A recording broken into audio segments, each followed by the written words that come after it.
tons of people outside today. Seems like a lot of groups celebrating things like birthday parties and stuff. Trying to enjoy the weather, I guess, while it lasts. And what did I read today? How about this in terms of going out and enjoying the weather and stuff like that, and then the police making an oopsie in terms of apprehending the wrong person. This one says, Vancouver police mistakenly handcuffed retired BC Supreme Court judge.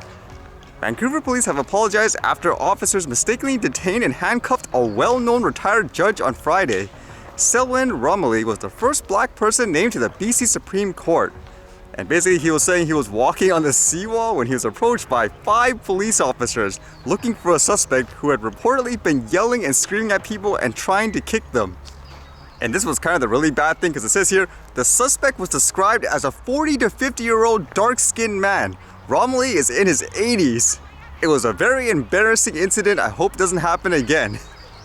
So they didn't actually arrest him or anything, but they did put him in handcuffs. And it says here, they should know before they put anybody in handcuffs, they should at least find out who they are. I know that's an issue in many cases where there's overzealous police officers basically just making assumptions. Although I guess this is really bad in terms of all that tension, in terms of racial, I guess, discrimination, all that. Would that be the case here as well? In terms of just judging person, oh, I see someone of this color, so to speak, I'm just gonna assume he's this person. And it's nice reading this one. It makes you wonder if more people will be doing this or if people are still terrified because of hysteria and stuff like that. This one says, drones, some fast, some funny, bring enthusiasts together in Port Gamble. A fleet of drones buzzed around Port Gamble RC Field on Saturday, twisting around sharp turns, ducking under hoops, and dropping little parachutes from above. The Kitsap Drones Group was formed around 6 years ago by Sam Ramison to bring together drone enthusiasts. At first, it was only about 4 or 5 members, said Robert Rawlings, one of the original members. On Saturday, the group hosted its first event since COVID-19 began, inviting members together in the sun for some food and flying. So that's cool to hear. Basically, lots of people with different varieties of backgrounds, and it kind of shows you how people start just with something fun, and then they get, I guess, more sophisticated in trying to build things that are more high-tech and all that, which will help in the long run.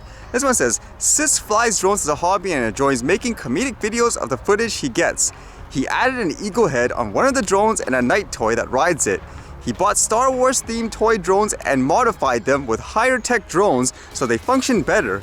Another drone had a pirate ship on it.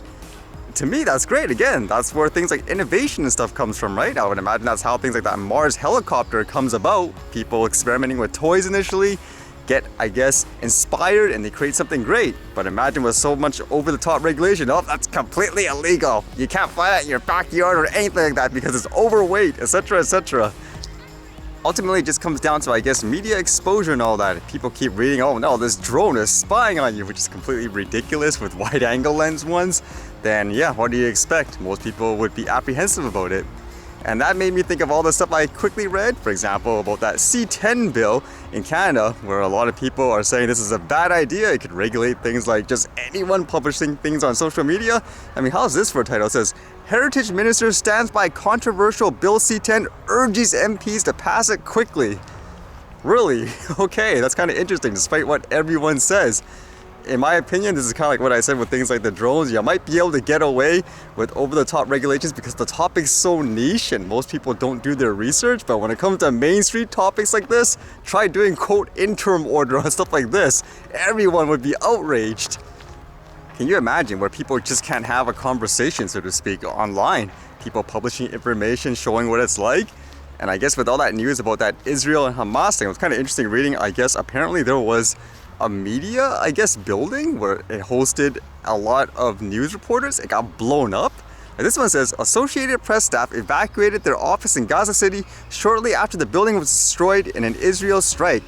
Apparently this was targeted, but I believe, to my understanding, on Israel's side, they're saying this place was housing, I guess you could say, people who were coordinating in terms of attacking them. So this is taking them out, and they're saying these people were using them as a, quote, shield, so they took them out. Whereas, I guess on the flip side, they're saying, no, this is an example of how they're trying to, I guess, destroy all the media and prevent people from getting information.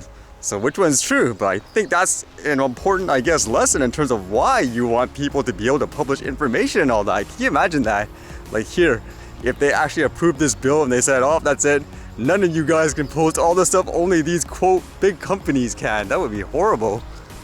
And to make it worse, even I said, even if you have like some kind of clause saying, oh, the little individual, whatever, is exempt from this, I believe they even admit it to a certain extent where, okay, the small person's fine, but it's when you get big to a certain point, then they'll reconsider. I'm like, what is that? That makes absolutely no sense. It's more about restricting, I guess, what people can publish, isn't it?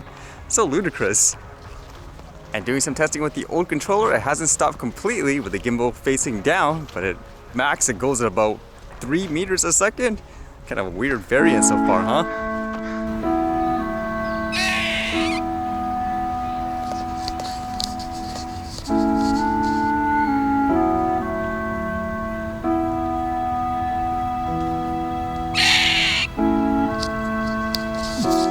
Why is this one so scared?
Alright, see you guys later.